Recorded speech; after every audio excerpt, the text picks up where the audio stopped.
Hello there. Welcome to episode 44 of Bow and Blade, a podcast brought to you by medievalists.net, your home for all things medieval on the internet. Bow and Blade gives you a seat at the bar as scholars of medieval warfare go beyond the Wikipedia articles to talk about the debates and the questions that we're working on today. I'm Michael Livingston, distinguished professor at the Citadel, the Military College of South Carolina. And I'm Kelly DeVries, a distinguished visiting professor at the Air Force Academy and professor of history at Loyola University in Maryland. Now, Mike, what you drinking? Well, we're doing something interesting today, which is we're revisiting a battle, and it's in France, and it's near to Bordeaux. Kind of involves Bordeaux like a little bit. I mean, we could do anything from the Loire Valley, but I'm doing a Bordeaux red. I think is what I'm gonna do. Okay, yeah, Bordeaux red's a good one. I think I'll pick up one of those ones we found around the region of Poitiers, Poitevin. But this is the second attempt we've had at it. Those out in the podcast world don't realize, but we had technical failures the first time we tried. So I think we've got to have. This is the second time we visited the battlefield or visited this battle. Yeah, and it's the second time we've tried to do it. So I've got 4 glasses of Bordeaux or a Poitvin in me. All right, well, in front of me. Kelly's lush here, folks. Yes, this is our second. We're doing Battle Poitiers, and we did do Poitiers previously. So if you're like, I swear I've heard this episode. Okay, that was episode 23. This is episode 44. And that's a good time to remind you all that our next episode is a Q&A. So if you can send us questions, we'd love to get them because we'll add them into the mix. I got a bunch on Twitter like yesterday. So I've added those into the mix. We'll get to them all eventually. We just throw them in a hopper and then pull them out. So send them in, please, for our next episode, which will be episode 45. But we did Poitiers before. We're revisiting it. Why are we revisiting it, Kelly? Because we revisited it. We actually visited the place. Now, for me, it was a revisit. That was your first time in Poitiers, wasn't it? That was my first time. Yeah, that was my first time. So, if you went back and listened to that episode, Kelly's speaking from some authority of being on the field, and I'm looking at Google Earth. I've walked it now. We spent a couple days there. Yeah, with the third musketeer. Yeah, Bob was from Savage, so we had the 3 of us there. Yep, buddy Bob was there. I probably shouldn't have spoken with as much authority on the last one because I don't think I was right about the ground. I just don't think I was right. Well, I might have changed Kelly's mind on some things there. And just walking around, seeing it with different eyes. Yeah. We have my drone there, so we're using the drone. A lot more technology at hand. And we also have a new, not a new source. This is a source that people knew existed. People have used this source. It isn't, it's nobody, we didn't discover this. But it has been mostly ignored by people working on the battle. Which is a little interesting that people have ignored this source. Not everybody, but a lot have ignored this source. And so we're going to want to talk about that. What's up with this source? Why has it been ignored? What is it? Both of us think it's important.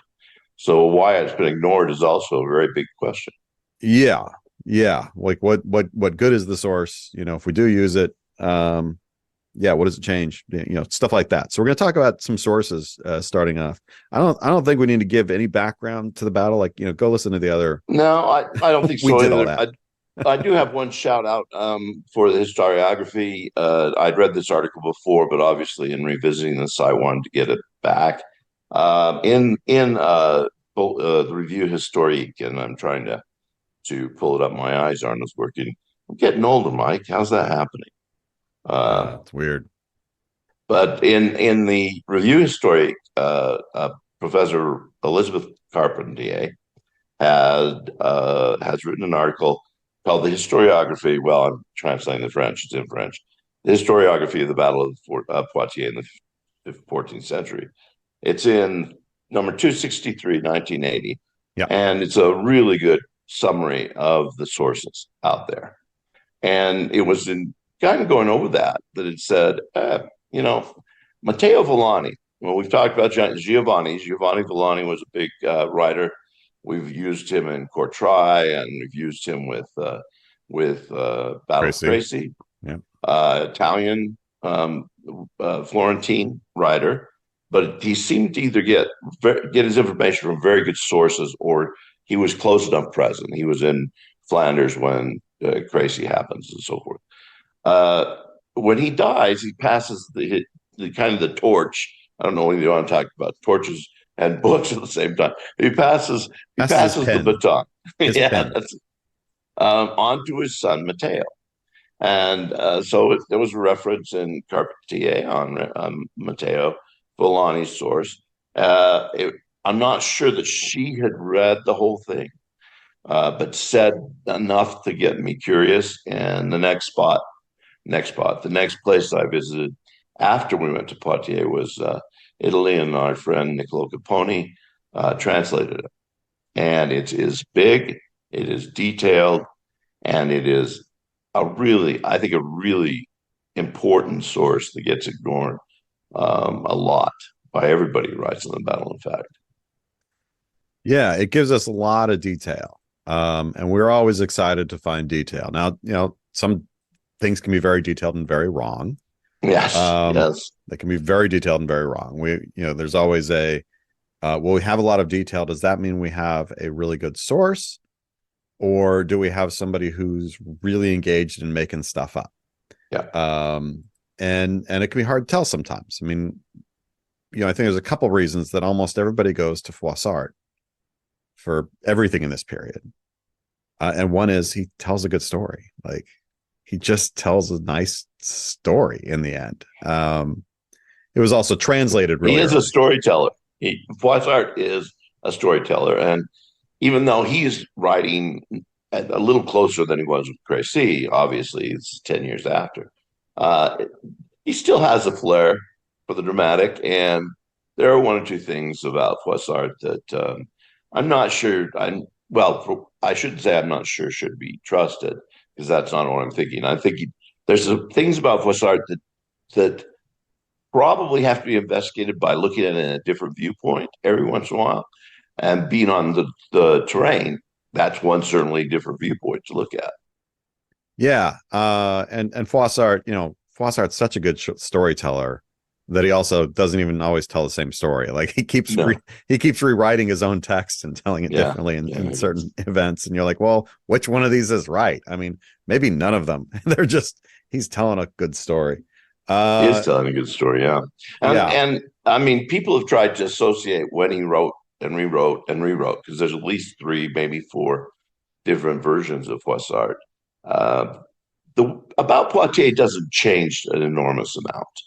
So the stories may be the more similar than they are, for example, in some of the other battles. Slavs being the most, for me at least, being the most varied. But it's he's a good storyteller. Well, Matteo Villani is a good storyteller too, but he also seems to write. Froissart writes kind of like a guy who's looking down from the clouds, and he's going to record everything and look down from the clouds. Matteo seems to write, even though he's not there. He's in Florence. He seems to write as if he is with the peace delegation that keeps going back and forth between these armies trying to find peace. So when I was reading, when Nicola was translating, I was reading, and you fixed it up we've all gotten into it. I honestly thought, is Matteo actually there with the Perigord, the Bishop of Perigord, trying to solve this without violence? He really is. He really kind of takes that role, and consequently has given Elizabeth Carpentier, and I would agree with this, the idea that that his source was one of those who was along with the Cardinal Perigord.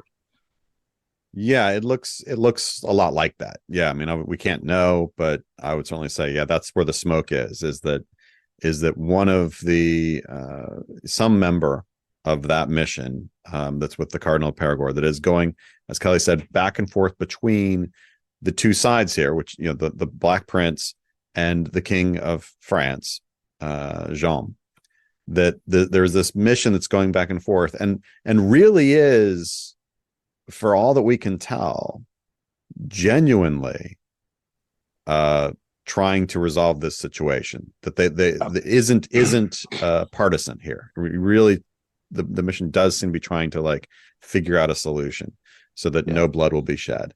And it that's looks important. like that's the informant for Matteo Villani. We don't know, but that's what it looks like, is somebody in that mission. Yeah. And I think it's important because I hadn't thought about that peace mission as deeply as I do now that I've got Matteo. And I think your conclusion there is absolutely dead on. There is no one-sidedness on this. Now, in the French Council, which will eventually break down this, we'll give a little press in just a moment, but there certainly are. But the Cardinal Perigord seems to be taking his mission of bringing about peace, even though he is a French archbishop. He seems to be taking the role of a papal legate, and goes back and forth. It goes back and forth. And there's at least one time within Matteo's account, the Perigord tells the others in his group, as they're going back and forth, that he feels quite confident that this is going to come about. The peace is going to be made, and then it does break down. But the Black Prince is the one, I think, giving also. This changed my mind about him, the Black Prince, because he seems to be wanting to give more, and not just to take. So he's not demanding that that his father be called the King of France. He's not demanding all the land he's taken. He's willing to go back to Gascony. He just wants to go back peacefully. And that's the first time it melded in with the Black Prince's letter, where he says he's out of food. Yeah. Well, we don't want to get too going down the track here. Let's reel it back. Why not? Let's wheel it back so we can get everybody kind of on board with what we're talking about. So the Battle of Poitiers, 1356. Again, we don't want to get into all the details, but we have on the one side the English. Black Prince has been on this chevauchée, we often call it. Don't want to get too much in the weeds on that either. But he has been moving, trying to reach, at least at this point, he's trying to cross the River Loire, and he's trying to reach Lancaster, who's got an army on the other side. They can, come together. We'll have this even bigger army, and we can really take it to the French. The French king tries to stop that, does successfully prevent Black Prince from crossing the Loire. So, good job, French king. Prevents that from happening. What Matteo Villani... sorry. I was just going to jump in and say, I think this is evidence that the King John has got better intelligence than Philip, his father, did with Crecy, because Philip seems not to entirely know where the English army is many times, and John seems to know where the Black Prince's army is.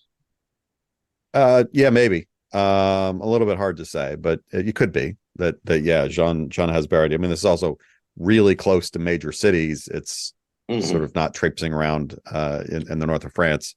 This is, like next to Tours, for instance. Like, it's pretty hard to hide. So what Matteo Villani starts telling us, the start of this, he tells us that the Black Prince is trapped between two rivers, and can't really cross them because the French have knocked down bridges. He doesn't give us the name of those rivers with the kind of specificity we would like, which is too bad. But it does look about right. It looks about right. What it looks like he's talking about is the Black Prince being in a position south of Châteauroux, which that connects up with what some of our other sources are telling us, that the Black Prince had been at Châteauroux. So cool.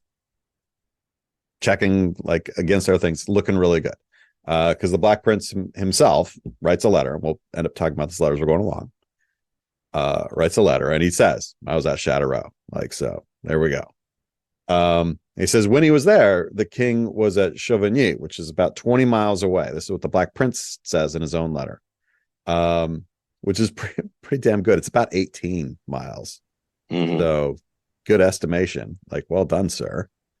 And Matteo Villani is basically telling us the same thing.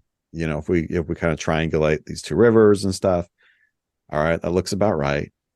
They also, the Black Prince in his own letter and Matteo Villani tell us the same thing happens in this kind of, this is before the battle itself, that there's this ambush that transpires. Though Matteo Villani gives us more information about it. Yeah. I thought that was a nice surprise because I haven't read it in anybody else's account. Yeah, like really cool. Yeah, so we have, and the Black Prince refers to this ambush. Geoffrey LeBaker refers to this ambush. So this, we kind of all knew about the ambush, but Mateo's got this extra information on it. Whether or not he's right, I don't know, but it's cool information.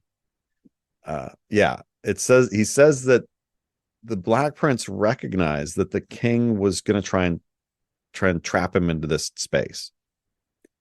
And the Black Prince tries to get onto the main roads to try and reach the king in a better position, and actually recognizes an ambush site that the king would have to pass through.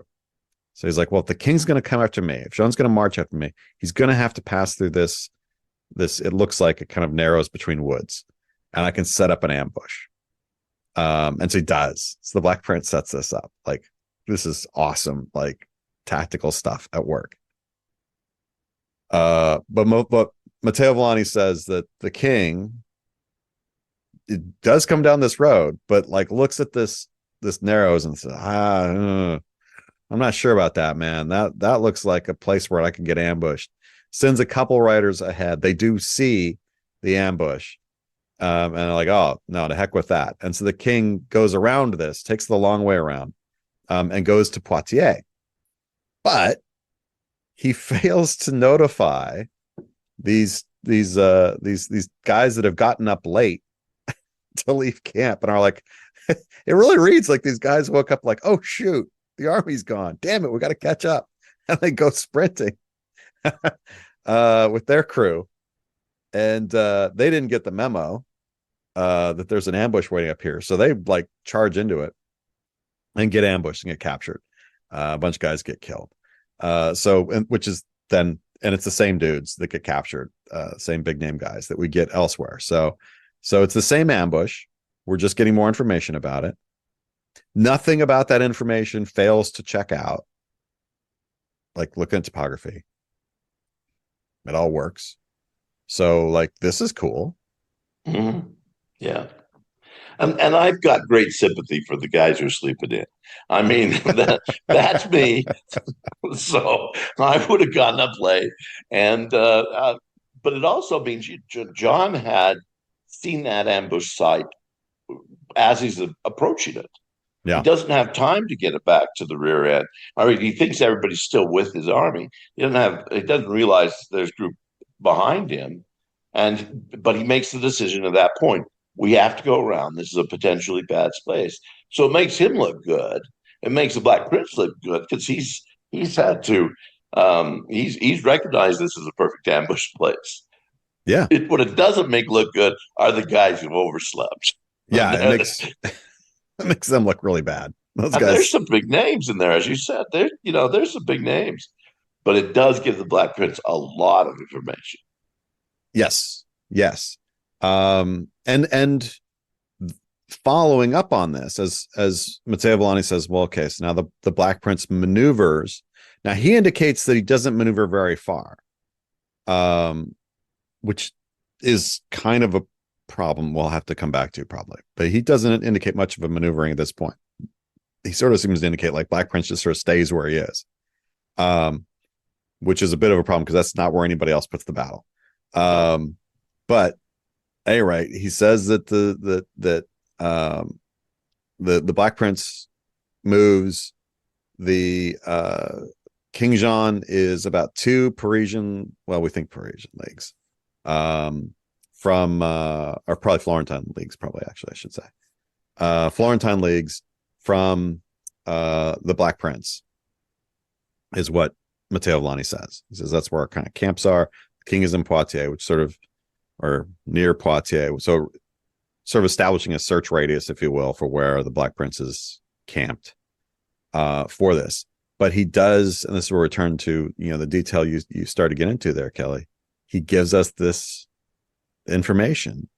Mm-hmm. The English are short on food, which most people do not mention, but the Black Prince in his letter mentioned. Then Matteo Villani gives us a little bit more even on that, about why this is such a big deal. Why is this a big deal? Yeah, I mean, Black Prince, it seems to be loaded down with goods, but not food. And if you're doing a chevauché, you're obviously grabbing all the food you can too. But he's gotten away from, he's far enough up away from Gascony that he doesn't. I mean, a lot of those farms have already been raided, and they've produced as little food as they have, and he's kind of dancing around. It appears at this point, Black Prince is dancing around. Do I go up to John of Lancaster in Normandy? Do I retreat back to Bordeaux? I think he's undecided. And this may be one of the reasons, because one of the things I've always asked about this is, why does John come out of Poitiers? I mean, he comes out wanting to do battle, and not the other way around. I don't think the Black Prince necessarily wants to do battle at this point. He just needs to get away and doesn't know how he can do it while without food. Yeah. And so, this is something I talk about with my cadets quite a bit. That I think people have a hard time understanding, though I think once you kind of explain it, it makes sense to folks. Which is that once you are within contact of the enemy, they know where you are, you know where they are, you're in striking distance. It is ridiculously hard to retreat, because in retreat you can get set into a route, right? You can have your rear guard picked off. You can have, as Charlemagne found out, you can be like all these different ways you can get run down. So you're needing to kind of keep, face to the enemy, and trying to retreat while doing that, is laboriously slow and inevitably going to sort of fall apart at some point. So once you get in contact, it's really hard to disengage. It does happen. We have instances where we're that close and disengage. It absolutely does happen, but I'd say it's kind of more the exception than the rule. Typically, when you're this close, something's going to happen, and that certainly is the case here. When adding on to that problem of disengaging, the Black Prince doesn't have the food supplies that he needs to kind of move slowly. Like I can't just sort of I've stripped all this area around here of everything I can use. I gotta win. I gotta beat the enemy, and therefore I have free movement, or I can take their stuff or whatever. Or what? I'm gonna starve? Like, this is a real problem. Yeah. I mean, for me, the two things I've already mentioned, the one where I think I'm starting to respect the Black Prince a lot better. He's not particularly old. This is only 10 years after Crecy, when he was 16. So he's roughly 26. But he seems to know more about logistics. He seems to understand more about people. He seems to know more about his army. The other thing is that this gives reason now why the papal legation can go back and forth, because both of these armies are not seeking battle. They're both willing to take a negotiated settlement. And I think that has changed my mind quite a bit since we went to the battle, since this has kind of come back, is that I think that they're really willing to seek peace. I think so too, though. I mean, it's a nuanced thing. They're clearly willing to talk about this, but also if I can catch my enemy at my advantage, I'm totally doing that. I mean, the Black Prince tried to ambush the king on the road, Yeah. That wasn't seeking peace. He wanted to No. take the dude out. And the king was marching up that road to try and do the same thing to Black Prince, right? I think he's caught up here. I'm going to go in and squish him when he's unprepared. So yeah, they're both. It's this dance, right? It's this dance where you're willing to have peace, but also like if you turn your back, bro, like I'm coming at, like I'm going to get Yeah. you. Like so, it's this really delicate thing, and I think both leaders come off a lot better in that Yes. regard, right? Absolutely. Jean is not an idiot. No, he He's is not. he is clearly, he tried to catch the Black Prince unawares, but was well aware in doing so. He could be trying to do the same thing to me. Oh shoot, he did. Oh, clever kid. Gonna go around that, like not doing Yeah. that today. He's really kind of thoughtfully working through all this situation. And, Yeah. and Mateo gives us great information there. And now, do you think that John? The one thing I wonder about John's intelligence and how much he knows. He knows about Black Prince. He doesn't. He doesn't underestimate him. That's for certain. Do you think he knows how little food the Black Prince has? Because he doesn't seem to push the advantage really quickly once that the negotiations start. Um, and We and certainly in fact, when it breaks up, it's not, oh, the guy's got the lack of food. It's an issue of pride. We should go get him now because we're French. Yeah. I was gonna say there certainly is there's no mention of anybody saying like I'm gonna do X, Y, or Z or Z for those who do it that way. Because of the Black Prince's lack of food. That said, he knows that he's been kind of in this same area for multiple days. He knows how quickly armies go through foodstuffs. Certainly by the time the first legation comes back, they report like, you don't got much food over Yeah, there. yeah, So he has to know that. I don't know what difference that necessarily makes in the actions because, I mean, it helps explain, the Black Prince's kind of desperation. hmm But I don't know that it really changes much on Jean's position because desperate though the Black Prince may be through food, what does that really change about what we're going to do? Well, either we're going to fight or not.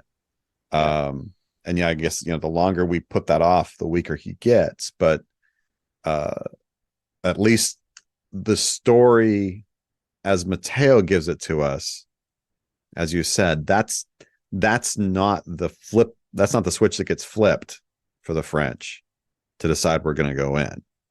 It's not at all that. no, no. Is it Bishop of Clermont who finally says in the council finally says no, let's stop the negotiation. We're French. We've got a bigger army. Let's go get them. We got to go in. Was it Clermont? I have to go back and I'd have to go back and look. Yeah, me too. I'm Um, sorry, I missed. I it's forgot it exactly. yeah, he's furious. And says, "How dare it happen that anybody like be chill with these English in our world? Like that's not okay." The Bishop of Chalon, Of so it Chalon. is Yeah, Bishop of that's right. Chalon. Yeah, who gives and yeah, again, Lord knows how accurate it is. Matteo Villani gives this wonderful speech that Chalon just Yeah, like yeah, unloads at the Great Council of War because they're thinking, yeah, we're going to cut this deal. Black Prince is going to give up all this stuff and go home. This is a really great deal. Let's do it. It's much more, yeah, I think in French favor, as you kind of said at the yeah. outset, than most of our accounts here. And yeah, And Bishop they've of got Chalon ain't having it. no, and they've got food because they've got this line, easy access to Poitiers, and Poitiers is a fairly large town, so it's not that. I did misspeak before. I mentioned I said it was the Archbishop of Perigord. It's the Cardinal of It's a Perigord. cardinal, yeah. He's not an archbishop, and that's kind of an interesting situation. You've got two French bishops, one the cardinal, one a papal legate, but then one on the council who's not at all going to, there's no authority the Cardinal of Perigord can now put on this once Chalon speaks. It's it. There's nobody who wants to say, well, let's back up a moment. It's he. So even if the speech is inaccurate, Polani gives, I think the sentiment of the French council says, yeah, he's right. Yeah. So at the conclusion of this speech, um, and he attacks the cardinal. It's wicked. Yeah, yeah. Um, what Villani says, he just simply says, the words of the fiery prelate changed the will of the king and all the barons, and each of them decided to do battle. To the cardinal, it was replied curtly that his peace negotiations were no longer necessary. I love that. Yes, it's kind of like he gets a card, a little post-it note. Here you go. Your See you services are later. no longer needed. No longer needed. Yeah. Yeah. So so we get like, it's really cool that Matteo Villani is giving us this information. Um, now that then kind of gets us to the battle proper, Yeah. and where it is. Um, and you had been there before. I had not been there. Bob had not been there. There is a lovely little park Yeah. with a Monument. little Yeah. monument. It's very lovely near Poitiers. Gives no question that that's where the battle was. This is where it happened. Um, and yeah, we spent some time walking around there and trying to see how this would work. Um, and pretty much everybody has the battle right in there at this point. Yeah. Yeah. Since probably since 1850 or something like that, everybody's had in the same place. Before that, there were definitely some other ideas about where it might have been, but everybody's pretty much locked around this area. Now the question is, where in this little area, around the very, very, very small hamlet of Les Bordes, where were the lines? And I Yeah. think when we talked last time, you thought that the where the monument is, there's a sort of like this peninsula, if you will, of land. It's not really a peninsula; it's all landscape, whatever. But there's this hill that is kind of drawing down north south. That at its left side and its bottom side is a small stream, little river, and on its right side is this forest. And right on that little ridge line is where they have this monument. And there's the road that goes along the ridge that goes down to that river on the south, crosses it over at a ford. Now there's a bridge. But to the west of this, as the river was bending around, there was another ford. Yeah.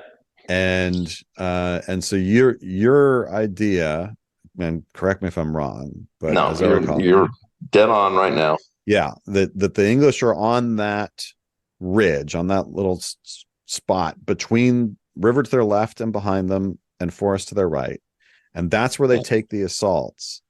And that the capital de Bouche, which is an action that is described by Geoffrey Le Baker, not mentioned by Matteo Villani. But there's a possibility in Mateo that he's got an attack being made from the side. Yeah, But he doesn't mention Capital de Bouche or anything like that. right. And the timing's slightly different. Mateo's got it at the start. Geoffrey Le Baker has it towards the end, that Capital de Bouche does this kind of end around ambush where he rides around and goes all the way around the position to attack the French from the rear. Yeah. And that's been the sticking point for most scholars who've written on the Battle of Poitiers in the last 100 years, really, is where do we put the Capital de Bouche end around? Yeah. And most have seen it going around the forest, which is a pretty big forest. Even now, it's a fairly sizable forest. Yeah. But there are roads through it, but even a road around it is where most of them have it. And then, but when I had gone there initially, I said, and I was following Peter Hoskins on this, and Peter had said, "Well, what about this other fort? Could it be possible that he's going not on a left flank we're talking about the flank of the English army, a left flank go end around, but a right flank end around. And so I had gone down to that ford, and I had decided that was the case. I don't think I'm right now. It is a beautiful ford. I will say that. It's a Yeah. lovely walk down there. It's a lovely little ford. We walked down. We took lots of pictures. It was very, very pretty. Why do you think that's not the ford anymore? Well, for one thing, I think it makes the battlefield far too large. I think it does. I mean, it doesn't make it as large as going around the forest. That makes a huge battlefield, and we don't have these. Are not the troops we've got it crazy. We've got much smaller because of Black Death in between. But going back over that, it would have meant that the capital bush goes all the way up, and then possibly encounters the French army at the very top. And I couldn't see how the Black Prince, from the places where we're at, I couldn't see how the Black Prince would make an advance that quickly up that area from where I had initially placed him onto this ridge where no matter whether it's going around the forest or coming up the ford, the capital of the bush would have hit. I'm Uh, now pretty suspicious about the whole capital of the bush maneuver. I mean, I'm not so sure that Jeffrey LeBaker doesn't make that more than it was. yeah, I mean, we do certainly have questions about the reality of this maneuver. Just so people kind of have some sort of numbers. The end around, and I'm using sort of like Kelly's sort of position here. The end around from that position to go down the hill, across the little ford, across some meadows, over another ford, and back up and around is it's about a mile and a half ride. To go around the sort of other direction, so you go down the hill, cross the river, and then you actually cross the river the other direction, go around the forest to get around, is 3 miles. So it's twice as long. Probably a lot faster because those are sort of main roads at that point. Probably a lot faster, but twice as long. And so Yeah. this was a real advantage to this ford idea. Well, and in my defense, why I was considering that must have been where the capital of Bush had gone. I do not think so now. I really do think that even a mile and a half is too much. Is too much. Yeah, it's a really small ford. I mean, the path we're thinking like 2 horses abreast. That's gonna be really tough to do and actually have sort of a fighting force if you're coming up the hill out of this and impacting the French right. Like, you better be ready to be fighting, and you wouldn't be. You'd be in a line. So yeah, that felt a little odd when we were there. But going around the forest is a little bit odd because if you go around the forest, about, I don't know, halfway around on your ride, you go right next to a fortified abbey, Yeah. which is, I mean, it's a gorgeous abbey. It's really awesome. Really awesome abbey. But like, why is nobody talking about this fortified abbey that's like right there? Why are you not using it? Like, why? I had so many questions about the role or non-role of this abbey in this whole fight. How is it that nobody's talking about this thing when it's sitting right there? Yeah, it is a big abbey. It's not one of these little tiny things up at the lost in the woods. This is some major fields, major buildings. It's quite large, and it has always been assumed there's a tradition even there that's where the Black Prince had stayed and camped and everything like that. It's pretty far from him, from the battlefield itself. So I think it is. I think we've got a local tradition that might not be as accurate because nobody mentions the abbey there. Yeah, and if he did stay there, you're like, why did he leave? Like that's just so bizarre. Like, you Yeah. know what we should do? We should leave these stone walls behind. Like, we should forget that. Let's get out into the country, like on the other side of a forest. What are you talking about? Really, Yeah. really hard to square that. Um, okay, so you're now kind of doubting Capital de Buche entirely. Well, no, not entirely. I do think that there is a maneuver being made. Now, well, going back to Villani, Mhm. Villani sets up the lines very interestingly. He sets and once I started reading Villani, I realized the others are fairly close. At least the other French sources are fairly close to it. And that is that the Black Prince has come over the river. That's where his main line is. But he has taken up the road, and we're talking about going up a hill. On both sides, he has hidden archers in the forest on one side, and we're told in the vineyards on the other. Big problem. There's no vineyards there, and we cannot figure out, but there could be. It's wide enough that there could be. And so he has set, he's into ambushes. Clearly, this is the page that he's gotten into in Vegetius or whoever he's used. Ambushes are good. So now he's set them up in the ambushes, but they are um, hidden and fairly far up. And that's how he sets his lines up. The Villani has the French with four lines. He has the main body of French army with Jean on kind of a meadow hill sort of an area, top of a hill sort of an area. He has the second line, which contains John's heir, Charles, and that's just down over the ridge. Charles can evidently hear what's going down when the melee starts, but doesn't actually know what's happening.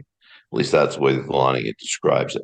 And then there are two lines that are set further down. In the first of those, the one that the vanguard, if we will, it is contains the best of the French soldiers. It even mentions some Spanish soldiers and Italian soldiers they have among them.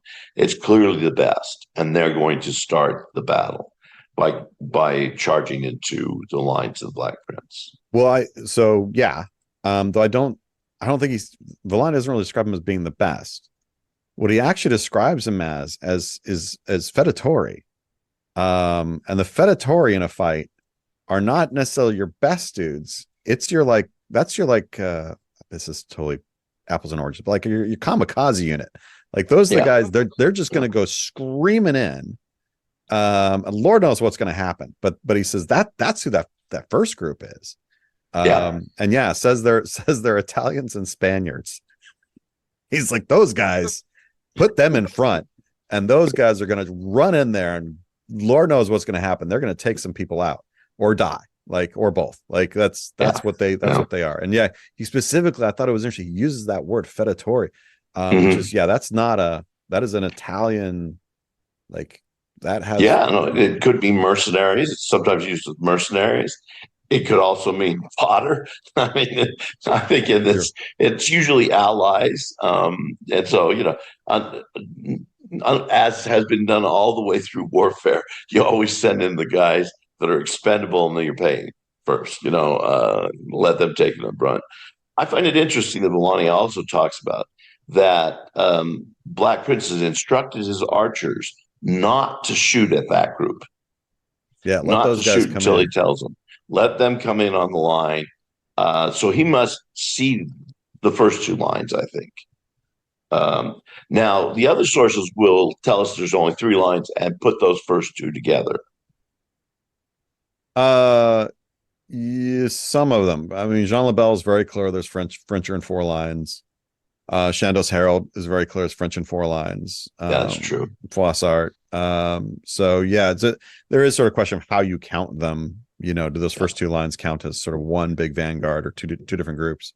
Um, there's certainly more or less everybody's describing the same thing. Yeah. Now Villani does have a very key difference, here. Um, which honestly makes me have questions about Villani's credibility. Because Villani he says the Black Prince, the night before the battle, He knows it's going to be a battle. He orders all of the booty that they've gotten on this chevauchée put together in 3 big mounds between the English and French lines, or their encampments. So like in front of where the attacks can come, these 3 big mounds, put it all out there. Place it under guard so nobody will mess with it. And then in the hours just before the dawn, he sets fire to it all so that nobody will be, so the French can never get their stuff back. It's this total spite kind of thing. Even if we lose, you're not getting any of your stuff.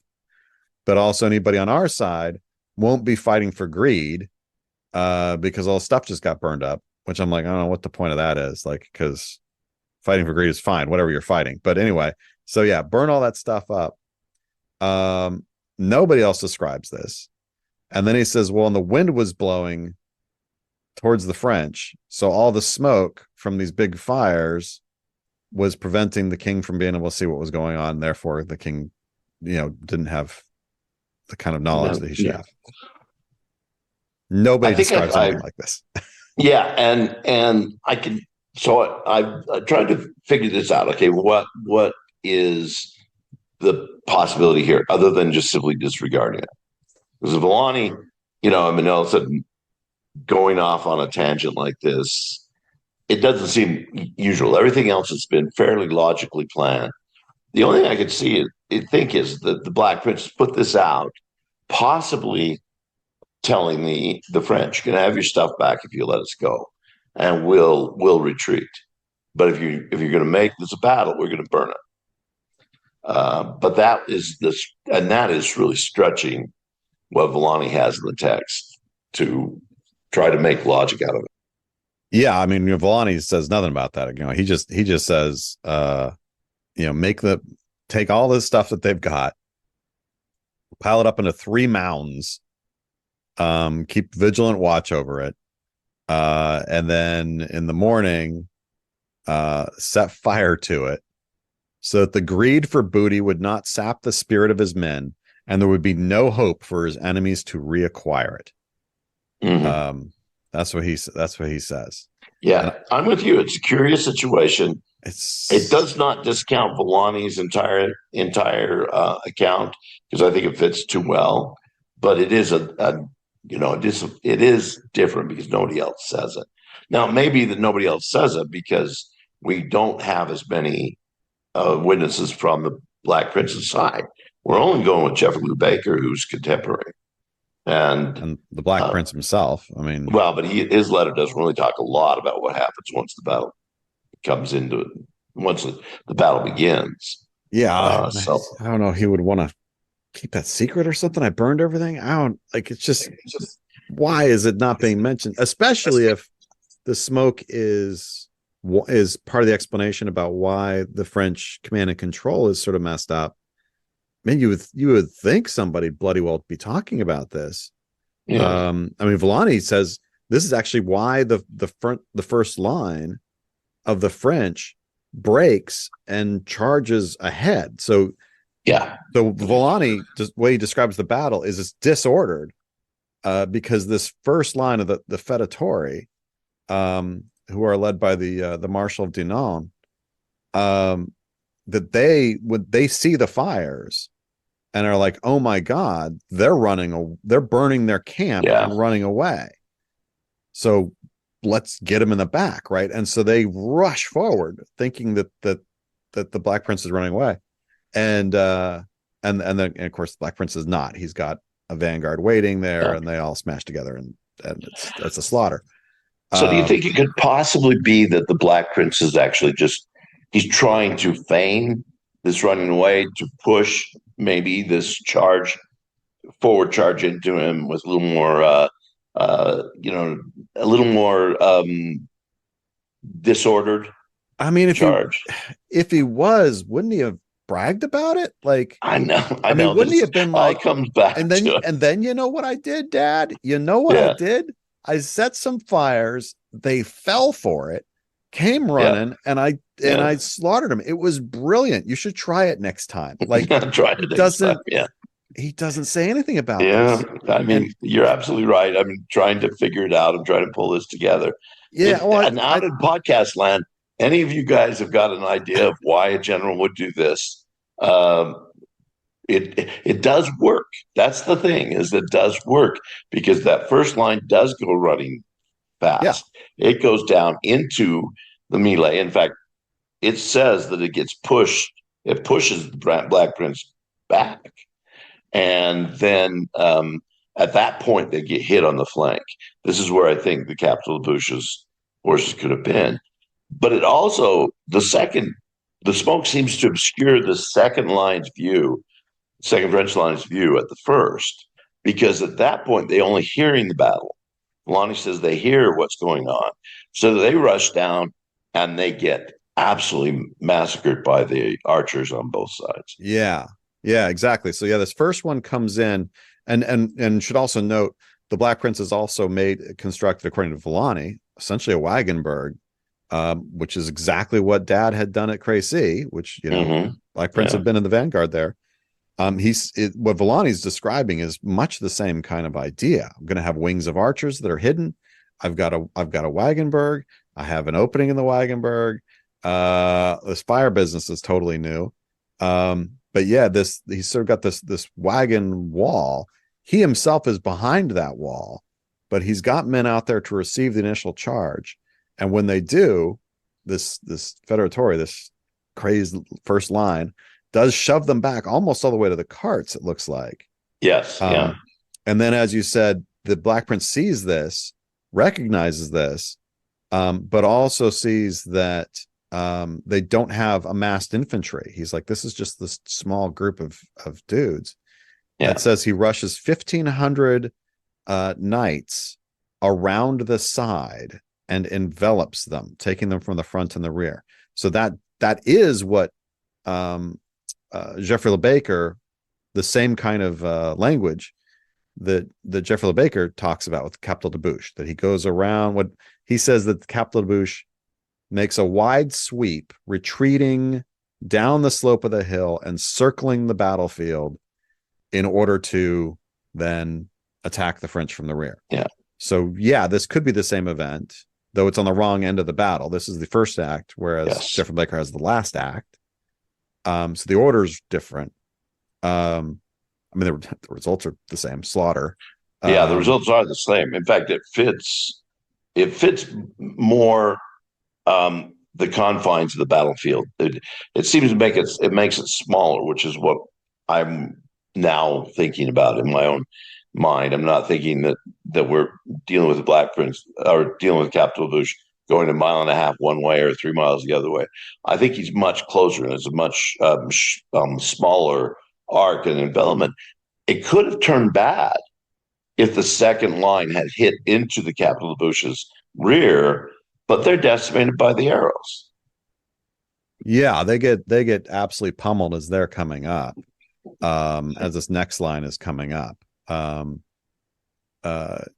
Because yeah, the archers unload, and actually doesn't say they're ordered to. It just says, like, as they're coming up, the archers are like, go, and so they go, and they take those out, and then the Black Prince, sort of like seeing that this is happening, seeing that this division is being slowed down and is being mangled by the archers, Villani says. Yes. He then rushes out, and takes them out, and sort of just like pounces on them.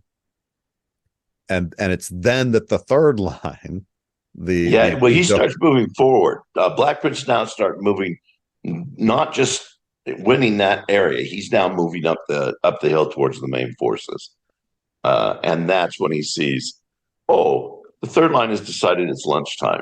Yeah. So then the Dauphin is like, screw this, and leaves with like 5,000 cavalry, is what Villani says. He's got 5,000, and so they just leave. So he hears about the route, he learns of the route, first two lines, and just ditches. And Villani has really choice words for him, which is fantastic. But Villani basically said if they would have gone forward, they would have won. they would have won because the English were exhausted at this point, and had this huge segment of the army come at them. It would have been over. And I think Um, that this is John's plan.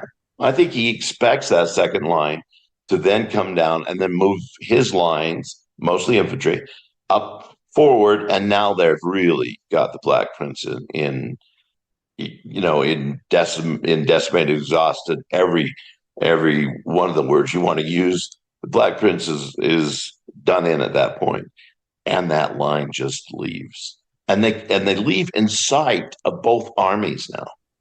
yeah, they're basically in between, and they're like, we're gone. They fled from the field and ran towards Paris, abandoning the father and brothers in the danger of a grave battle. They are worthy not of honorable titles, but of severe punishments if justice holds any sway. Yeah. Yeah, Villani, you're not happy. No, Um, and Charles will eventually become quite a good general. Of course, he doesn't get chewed out by Dad because Dad will get captured. But that gets captured. Yeah. he turns out to be a fairly good general. Not at this location, but he's young. He's still quite young. Yeah. And so when they move off, now the Black Prince, according to Villani, the Black Prince sees this and is like, oh my God, we might actually win. Yes. The way Villani describes it, like the Black Prince was like, there was no hope. They were burning this crap so to make sure that the French never got it again. There was no hope. But at this point, Black Prince is like, are you kidding? We might, Yeah. We dude, might let's have go. this. And then they all rush forward. The English, he describes just the English en masse, just up and move and rush on the remaining division under the king. And obviously, ultimately take him out at that point, Yeah.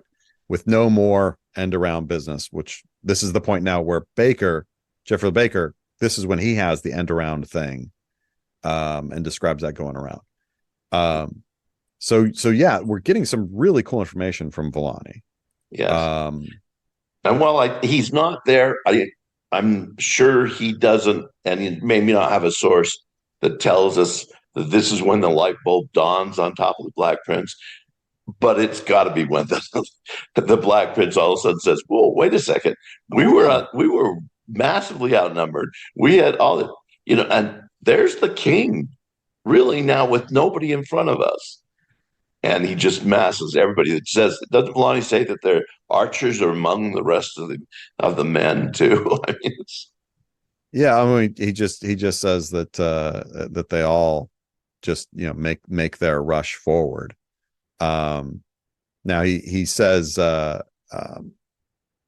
he says they all, with great boldness, they all in one mass rushed forward to go fight against the king's large division.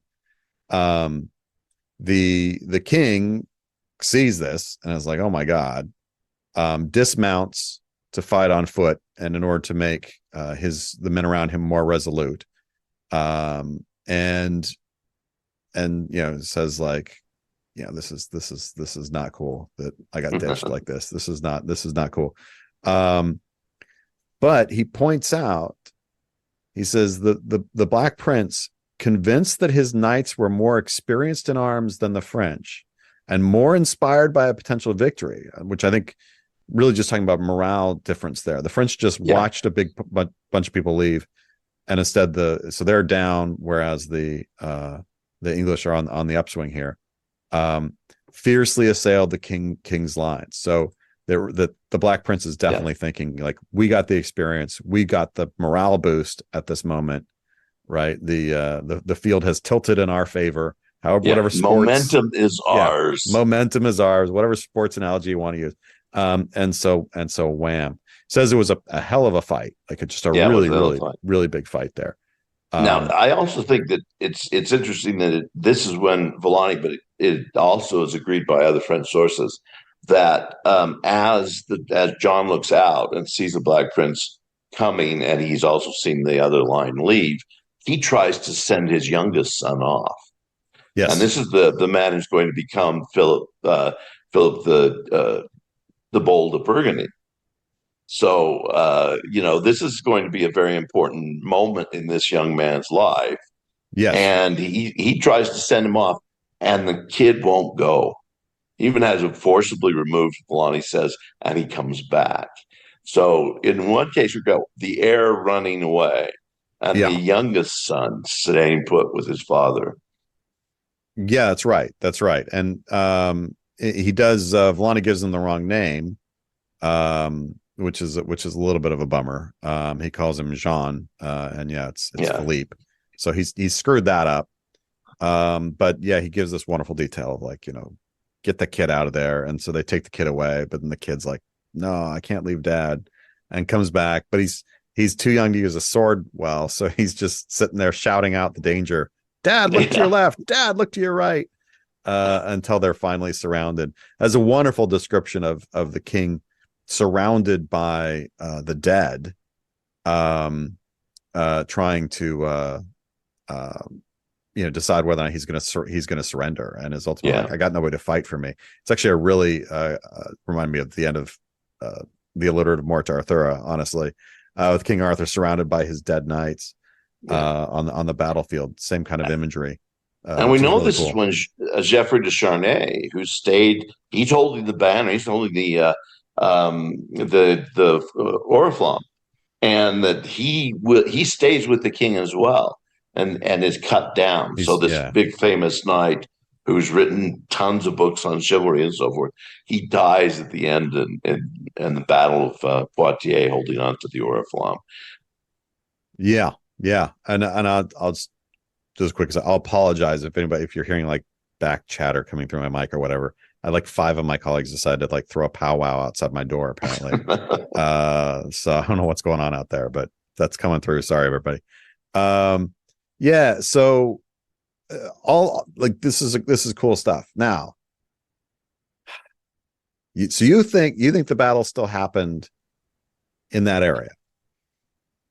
So I'll tell you right now, I have no certainty about anything on the Okay. battlefield. Okay. If I had to, if I was being forced to Uh-huh. do that, or maybe lose my long hair, Yeah. so I had to draw the battlefield out, I would put it pretty close to where the monuments are, but I would put the Black Prince down closer to the river, and then the 2 lines up that hill, the 3rd line on the ridge of the hill, and then the meadow, which is still could be seen, the farmland that could be seen, is where John had to go. That is really the only bare bones that I'm thinking of. But you're the terrain man. What do you think? I don't think there's any way that it fits there. So Yes, where it that is a monument very narrow spot. I yeah, will where agree. that monument is, from the like basically the slope where you can't have men anymore. It's too steep. It's now getting to brush and all that, going down to the river, to the forest line, is like 130 yards wide. Yeah. Now it widens up kind of, as you go north towards Poitiers. It widens to sort of at the mouth of that little finger of land, 350 yards wide. Mm-hmm. Yeah. Yeah, I don't think the Black Prince is down on that thing. No way. Okay. Yeah, I no, Yeah. and I'm fully willing to go out and say that everything I just said is absolutely incorrect. Which would mean that if he's there, he needs to be on where the land breaks, high ground, which would make sense. That's where you would be. You get up there, and now it'll fit. Now he fits.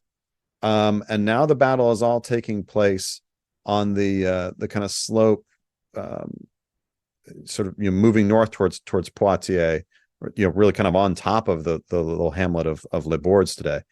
That's where it would all be.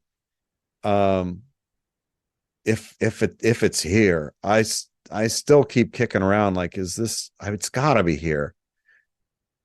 The trouble is, first of all, how does the Black Prince get into this position in the first place is sort of odd to ponder, because we're told, well, Geoffrey Le Baker has this story about him crossing a river and getting up onto the top of this hill, which that works great, except it would mean that the Black Prince was at that amazing abbey. Like that becomes the default at that point, which then begs all kinds of questions. and LeBaker has some of this weird sort of topography, the way he's describing things. That's really tough to square with the world.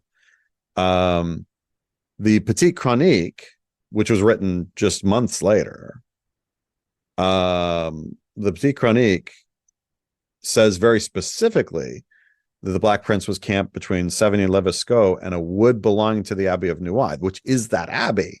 It's that abbey, yeah. Yeah. He says, and he gives the name of that. Well, we know where the town is. We know where that wood is today. Right. That would put the battle like right next to the abbey. Like, yeah, and that's even a more confined space than we're talking about. That I'm theorizing. No, it's more open.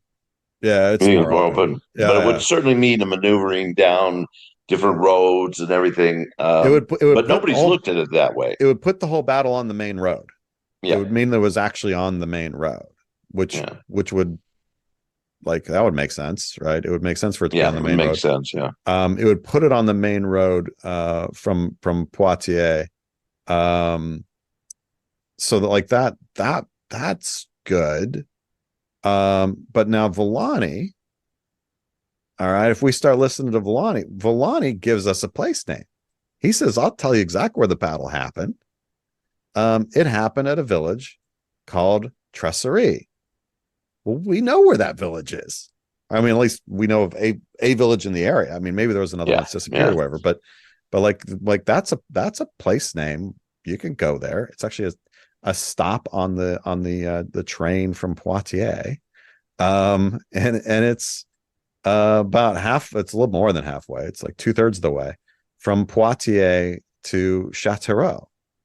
So it's right up there where that attempted ambush that kind of everybody agrees happens. It's right up there. He's like, that's where it happened. Like that's where it happened. Even says, he makes the point of saying, just so you know, the place was called Treachery before the battle. Like it didn't get that name from the battle, but it was already named that. Like that's just a coincidence. Well, that's 16 miles north of the site that we're all talking about.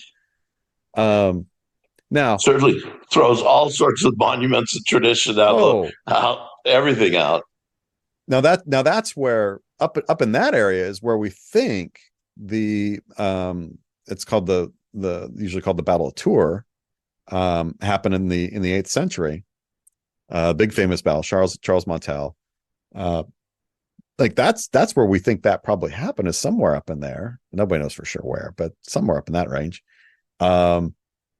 Like, so was Villani somehow confused by that? Did the one person I found that tries to take Villani's claim seriously, this is in the early 19th century. There was this wonderful like fight in French letters about where the battle was, and there were several candidates. And there was this guy who was like, this is the flag that he was planting. It happened near Beaumont, which is right next to La Treacherie.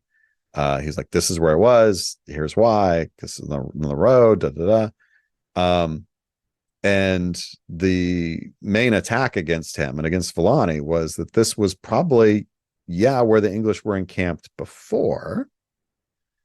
And that there was this joke that had gotten passed through the camps about the previous ambush of the Treachery, and that's maybe where that happened, and that Villani's source somehow didn't recognize that the armies had moved 15, 16 miles in between these things, in passing along his information to Villani, which seems weird.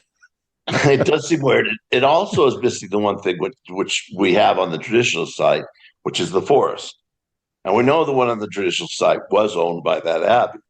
Now, is it possible? It certainly is with abbey-owned lands, that another forest could be owned by that abbey only 18 miles away. I kind of doubt it. It certainly wouldn't be unusual, but it kind of throws everything off. And I'm not sure to trust Geoffrey LeBaker on place names or topography or anything. Of course, Villani's not there either. The Black Prince gives us some names of places, but he doesn't really describe effectively where something is. So No, yeah, we're at a loss on this one. yeah. I mean, the one that seems the most believable to me is the Petite Chronique. That seems like so, yeah, very clear. It is between 7-11, and that 7-11 Sco is not like a huge, it's not like a huge place.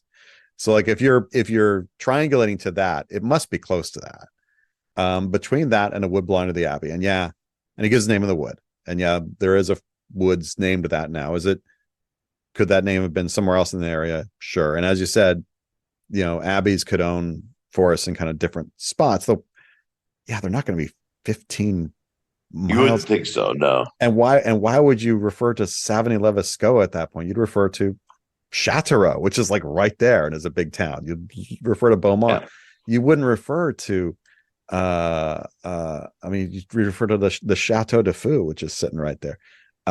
You wouldn't. How does it match up to the Florentine leagues? The Villani tells us the battle is fought, or the John is camped 2 Florentine leagues away from Poitiers. Uh, that doesn't match anything. No, it doesn't matter. So Um, the one thing a lot of people have often claimed that the Chandos Herald is there, but when after we got Villani, after we started discussing these things, I went back to Chandos Herald. He's terrible. He has no place names. He yeah, he's got some leagues, and that's it. That's it.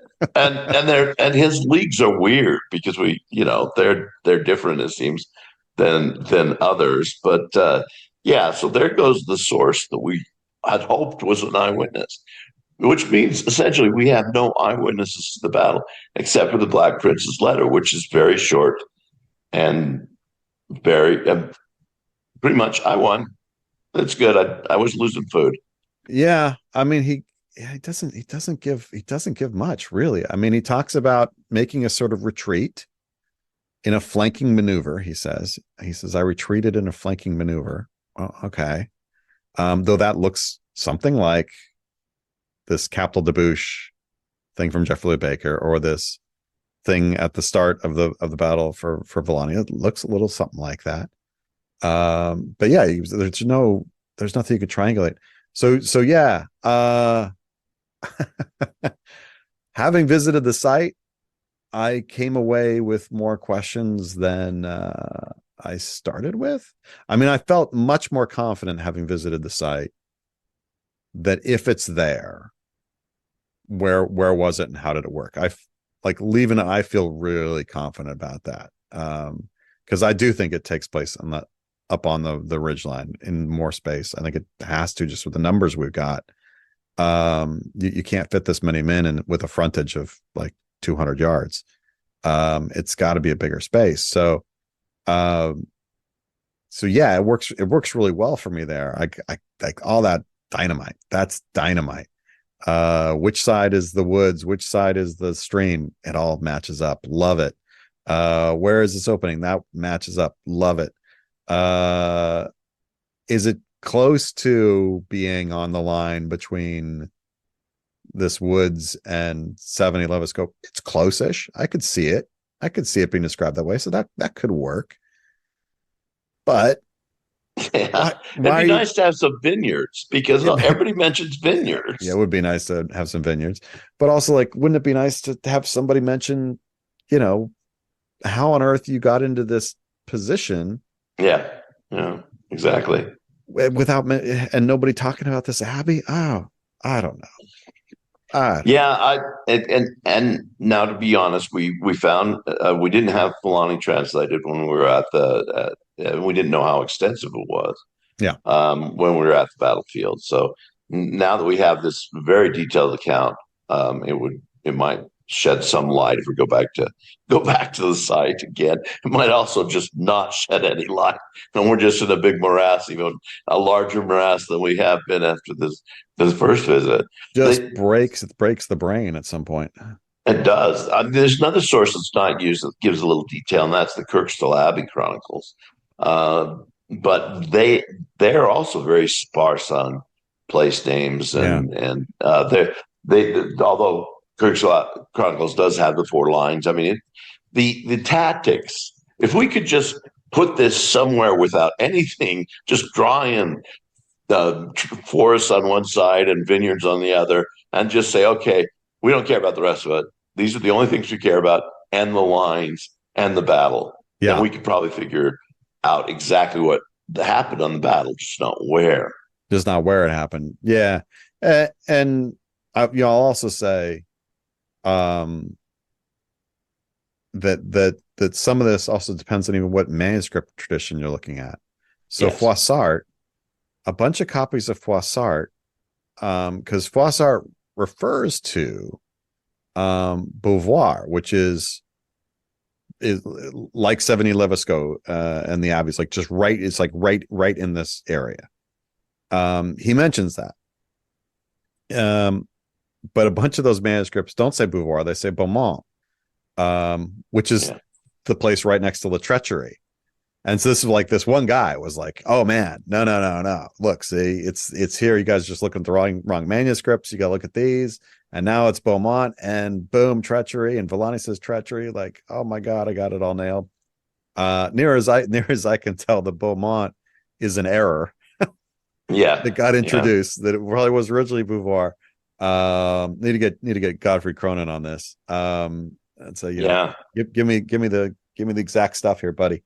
Our colleague Godfrey Cronin is the absolute man when it comes to Froissart. Absolutely, yeah. And I'd trust him to the ends of the earth on this one. If he was like, no, here it is, it's Beauvoir. And this is when it got screwed up. Like, cool, buddy. Like, awesome. So yeah, I don't think it happened up there near Treachery, but I do find it like disturbing that this Villani's such a great source, and then could be that screwed up. Mm-hmm. And this business with the fires, which nobody mentions. I don't know how much I trust Villani. I know you really like him, but I trust him a little bit more than I do Baker. Baker seems to be completely out of it. He's got things in different order and so forth and so on. And Baker's unfortunately the one that has been used most often by others. It's interesting. The one. Yeah. Carpentier says, basically within 20 years, the English story becomes the story. Yeah. And it doesn't vary. So once Baker says his thing, everybody takes that and runs with it afterwards. Whereas the French are a little bit different in all of these different accounts. And now we've added Villani in, very long. I mean, what are we dealing with? 3,800 lines or something like that. 3,800 words. Something like that. It's a big chunk. It's a big chunk.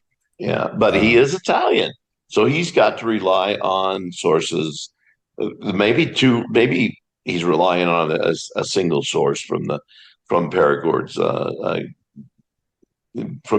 delegation, but he's distant but not distant in time. Yeah, very interesting how both him and his father seem to have accounts of these battles quicker than almost anybody who were concerned about the battles themselves, the French or the English in this case. Yeah. So don't know. Yeah. So we've revisited Poitiers and come away not much more sure than we were. So when's our third revisit? Yeah, we'll do our third go around. But we thought this would be a fun conversation just because Kelly and I clearly sort of walked into this conversation with very different sort of, I think, kind of viewpoints. And it's really interesting to be like, okay, we had these thoughts, we went and we looked, and no, that doesn't hold any water anymore. But maybe this does, right? This is literally how this business works, everybody. Like, this is how it works. Yeah. And people have been asked both of us, I think, why you and I work pretty darn well together. And part of it is because, like, when we're doing this, like, it's not like, oh, you're right, I'm wrong, or whatever like that. It's like, oh, that doesn't make sense to me. Here's why. Oh, shoot. Okay. Because this isn't about ego or whatever. We just No, it want to shouldn't figure be out at what the this heck level. happened. What the heck And happened and where? where? I mean, uh Walter, we've written on Battle of Hastings, we've written on Battle of Crecy, you've written on Agincourt, I've written on Agincourt. We've changed things slightly on those. I mean, Crecy probably a little bit more slightly than certainly anybody else wants us to have done. But at Poitiers, do we now move the battle 18 miles away from the traditional site? That's pretty significant. yeah. And I can't find anything that moves me to move it, but I can't find anything that moves me to be like, yes, for certain it's there. Like it Yeah, just, no, not a, yeah. which is a kind of frustrating thing, right? Not to feel like there's a direction here. But yeah, there's no place. And I've looked. I've like tried, can I fit this somewhere else that's going to match all these pieces? And I've got like two other candidate sites, but no reason to think there. It's not like Crecy where it's like, oh, and here's the laundry list of reasons why that's the site, or Agincourt where it's not a huge move. I don't really even move the site much, but reconfigures the situation. And like, why do that? No, look, here's a book about that. Like, here's why it needs to change and why I can feel confident about it.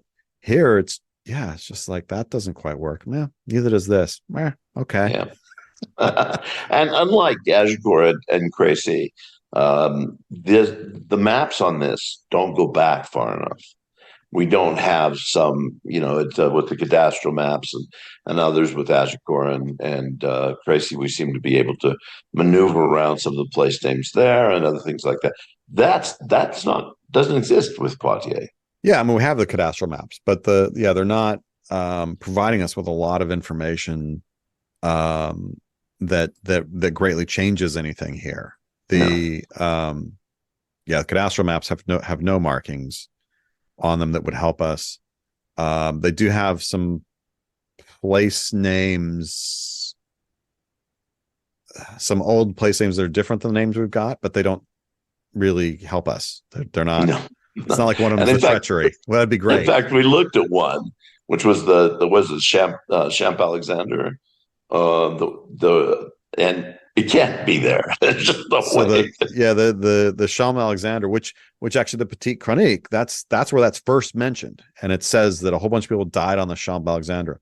Well, that's sort of the next finger. If you go there today, that's the next finger of these ridges, right there next to this traditional site.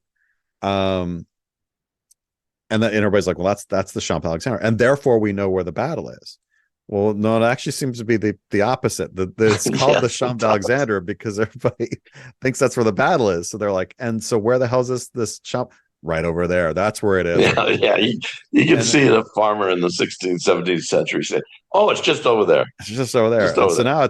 now it's stuck, and everybody's kind of like, "Oh, that's a reason to believe it." No, it's not. I mean, it's not a reason to disbelieve it either, right? It's just, well, we can't. But there's totally no artifacts found on it or anything else. I mean, it'd be lovely if somebody would have, dug up something. The only artifacts that have been even loosely thought to be connected were quite a bit north of even where I'm putting it. We're talking like a mile north, and that was like a stirrup. I mean, yes, and you're like, okay, good, but also gonna need more than that. Gonna need more than that. So they haven't found any artifacts from the Battle of Tours that Charles Charles Martel fought either. So yeah. Well, I mean, that's I was on a different podcast that came out a week or two, I don't know, something like that ago, about Agincourt. And the guy, I think it was my second time on that podcast, and one of the hosts, like, it is his thing that I don't know why, but one of his thing is the Battle of Tours in the 8th century, and that we don't know where it is, and he's just like furious. Like, I don't know why that is the hill that he's going to die on, but he is like livid that we do not know where that battle happened. And I don't know why the battle is so important to him.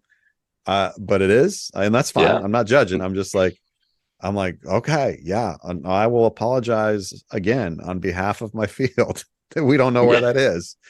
We don't know, but But I'm we know sorry, we so don't know where it little. is. We know so little about our early battles unless Oh somebody's man, come across a huge amount of material over the centuries that could be associated to a battle. I mean, we yeah, don't know where the Catalonian Plains was. We don't yeah. know where Adrianople was fought. These are you move back further and further in time, and it becomes a little bit more difficult. I think Well, you're getting doesn't such excuse little a information, 1356. No, that's right. right? You're getting the battle. The battle happened near Tours. Okay, like cool. Yeah, That's yeah. great. That's a lot to The go on. local traditions are also very, very helpful, aren't they? Yeah. Oh boy. No.